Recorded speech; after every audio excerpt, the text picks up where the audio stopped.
এইটা কোনে চলতে হবে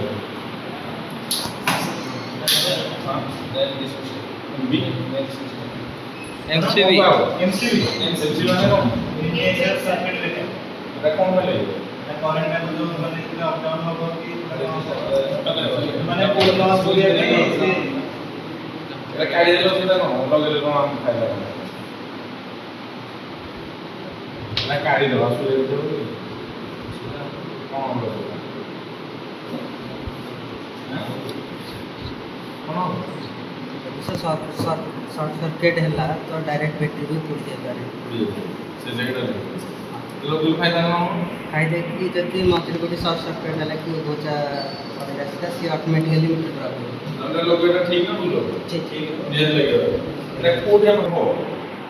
কাম হবে কিন্তু কম্পিউটার पे जो ब्रेक করতে এটা ব্রেক কনফার্ম করব ব্যাটারি পড়ে যাবে বুঝলো না এটা সাধারণত পজিটিভ সাইড হয়ে যাবে